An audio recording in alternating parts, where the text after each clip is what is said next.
Video কলে স্ত্রীর সঙ্গে শেষবার কথা বলেই আত্মঘাতী হলেন ঠাকুরনগরের এক যুবক।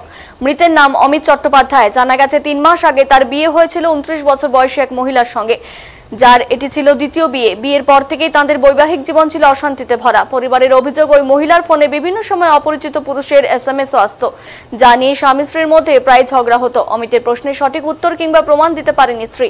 এক পর্যায়ে দাম্পত্য কলহ এতটাই বেড়ে যায় যে কয়েকদিন আগে স্ত্রী বাড়ি ছেড়ে চলে যায়।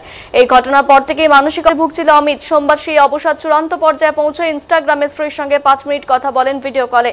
তারপর একটি ভিডিও রেকর্ড করে পাঠান তাকে। তারপরে আত্মহত্যার চরম সিদ্ধান্ত নেন তিনি। অমিতের দিদির দাবি, ঘটনা কিছুক্ষণ পর স্ত্রীর তরফ থেকেই ফোন আসে এবং জানানো হয় অমিত কোনো দুঃসাহসিক পদক্ষেপ নিতে চলেছে। সঙ্গে সঙ্গে দিদি ঘরে ছুটে গিয়ে দেখতে পান ভাই আত্মহত্যা করেছে। অমিতের মৃতদেহ ময়নাতদন্তের জন্য সোমবার শিলিগুড়ি জেলা হাসপাতালে আনা হয়েছে। ইতিমধ্যেই ঘটনা তদন্ত শুরু করেছে পুলিশ। পরিবারের পক্ষ থেকে থানায় অভিযোগ দায়ের করা হয়েছে। তাদের দাবি, স্ত্রীর পরকীয়া সম্পর্কই অমিতের জীবনে বিষের বীজ বপন করে। এখন প্রশ্ন উঠছে, সেই 5 মিনিটের কথোপকথনে এমন কি হয়েছিল যা একজন যুবককে জীবনের প্রতি সমস্ত আশা ত্যাগ করতে বাধ্য করলো? এই ঘটনার নেপথ্যে দাম্পত্য অশান্তি নাকি আরো কোনো গভীর কারণ? তদন্তে উঠে আসবে আসল সত্য। ওর 8 বছরের একটা ছেলে সন্তান আছে, ঠিক আছে।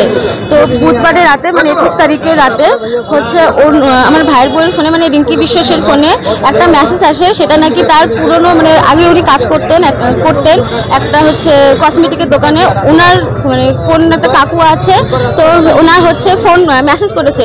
সেটা নিয়ে আমার ভাইয়ের সাথে ভাইয়ের বউয়ের মানে কথা তর্কাতর্কি হয়। তো যখন খুব ঝগড়া করছিল ওরা, তখন বাড়ির বাইরে চলে গেছিল। ওদের কি করেছে, ওদের বাবা মাকে ডেকে এনেছে, কিন্তু আমাদেরকে ডাকিনি। আমরা পাশের ঘরেই শুয়েছিলাম।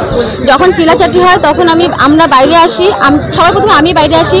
আমি বাইরে এসে দেখি যে ওর বাবা মা, ওর দাদা, ও সবাই আছে, শুধু আমার ভাই ওখানে একা আছে।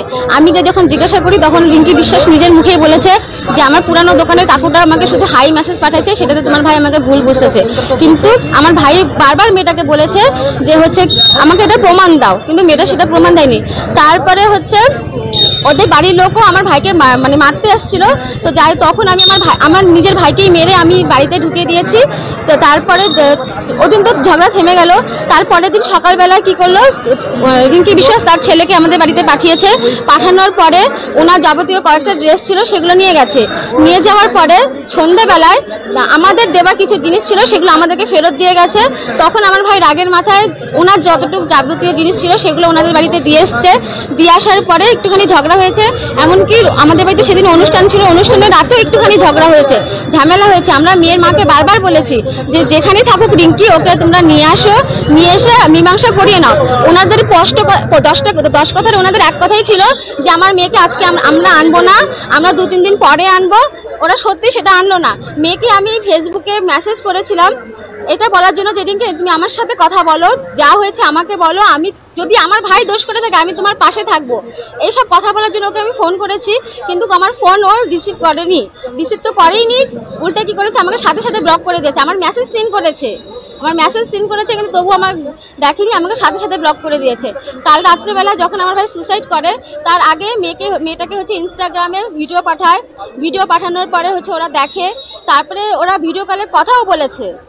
ভিডিও কলে কথা বলার পরেও যখন আমার ভাই সুসাইড করে ফেলে, একদম আমার ভাই এই পৃথিবীতে নেই, 12টা বাজে, তখন আমাকে 2বার ফোন করেছিল, আননোন নাম্বার ছিল।